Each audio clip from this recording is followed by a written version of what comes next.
வணக்கம், நான் உங்கள் தர்ஷினி. இன்னைக்கு ஏட்டு தமிழ் என்ன பார்க்க போகிறதுன்னு கேட்குறீங்க, வாங்க பார்க்கலாம். சார் வணக்கம் சார். சார் இப்போ இருக்க காலகட்டத்தில் நகை அப்படின்னாலே எல்லாத்துக்கும் பிடிக்க ஒரே விஷயம். எனக்கும் பிடிக்கும், இவங்களுக்கும் பிடிக்கும். ஆனால் நம்ம என்னதான் கஷ்டப்பட்டு சேர்த்து வச்சாலும் அது ஏதோ ஒரு சுச்சுவேஷனில் அடமான வச்சிடும். ஸோ அதெல்லாம் இல்லாமல் நகை பெருகிறதுக்கு ஏதோ ஒரு நல்ல ஐடியா சொல்லுங்களேன். வணக்கம். ஒரு நகை அப்படிங்கிறது, இந்த கோல்டு தங்கம் அப்படிங்கிறது குரு பகவானை குறிக்கிறது.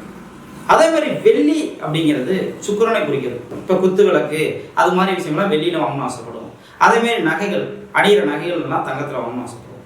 அப்போ அந்த வெள்ளியும் குருவும் சுக்கிரனும் வகையான கிரகங்கள் அப்படின்னு நம்ம சொல்லுவோம். அப்போ ரெண்டையும் ஒரே இடத்துல வைக்கக்கூடாது. தங்க நகையாக இருந்தாலும் வாங்கி வச்சுக்கலாம், வெள்ளி நகையாக இருந்தாலும் வாங்கி வச்சுக்கலாம். ரெண்டு தனித்தனி இடத்துல தனித்தனி பெட்டியில் தனித்தனியாக வைக்கணும். அது இந்த தங்க நகை அப்படின்னு சொல்லக்கூடியது குருபாவனுடைய கலரான மஞ்சள் கலர் துணியில் வைக்கணும்.